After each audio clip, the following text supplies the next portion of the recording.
മക്കളെ കൃത്യമായിട്ട് ശ്രദ്ധിക്കുക. 3 പെൻസിലിനും 4 പെന്നിനും 26 രൂപയാണ് വില. ഒരു പെൻസിലിന്റെ വില നമുക്ക് എക്സ് ആണെന്ന് എടുക്കാം. അപ്പൊ 3x പ്ലസ് 4 പെൻ, ഒരു പെന്നിന്റെ വില y ആണെങ്കിൽ 4 pen 4y is equal to 26. അതാണ് നമ്മുടെ ഫസ്റ്റ് ഇക്വേഷൻ.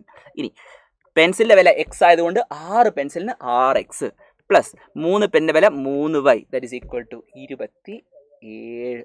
അങ്ങനെയാണെങ്കിൽ നമ്മൾ ചെയ്യേണ്ട സ്റ്റെപ്പ് എന്ന് പറയുന്നത് ഒന്നുകിൽ എക്സിനെ പുറത്താക്കണം അല്ലെങ്കിൽ വൈനെ പുറത്താക്കണം.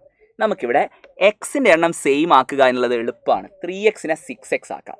അതിന് ഞാൻ ചെയ്യുന്നത് ഒന്നാമത്തെ ഇക്വേഷനെ 2 കൊണ്ട് ഗുണിക്കുന്നു. 3xനെ 2 കൊണ്ട് ഗുണിച്ചാൽ 6x, 4yനെ 2 കൊണ്ട് ഗുണിച്ചാൽ 8y, 26നെ 2 കൊണ്ട് ഗുണിച്ചാൽ 52. ഓക്കെ, സെറ്റാണല്ലോ. എന്താ ചെയ്തിട്ടുള്ളത്? എക്സിൻ്റെ എണ്ണം സെയിം ആക്കാൻ വേണ്ടിയിട്ട് ഒന്നാമത്തെ ഇക്വേഷനെ 2 കൊണ്ട് ഗുണിച്ചു. ഇപ്പം നോക്ക്, എക്സിൻ്റെ എണ്ണം സെയിം ആണ്. ഇനി ഞാൻ ചെയ്ത് നോക്കിക്കോ, 8y എന്ന് 3y കുറയ്ക്കുന്നു. ഈ ഇക്വേഷന് 3 നമ്പർ കൊടുക്കുന്നുണ്ട്. ഓക്കെ, ഇനി മൂന്നാമത്തെ ഇക്വേഷനിൽ നിന്ന് രണ്ടാമത്തെ ഇക്വേഷൻ കുറയ്ക്കുന്നു.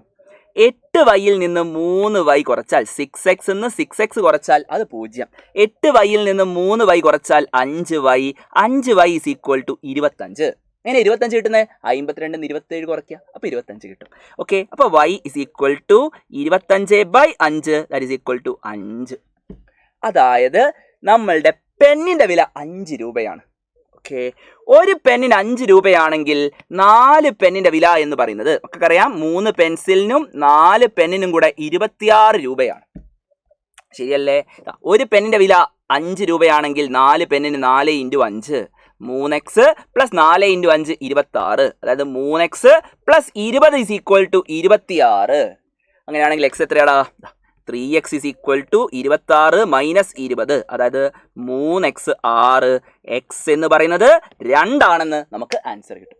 ഇതുപോലുള്ള കൂടുതൽ വീഡിയോസിനായിട്ട് ചാനൽ സബ്സ്ക്രൈബ് ചെയ്യുക.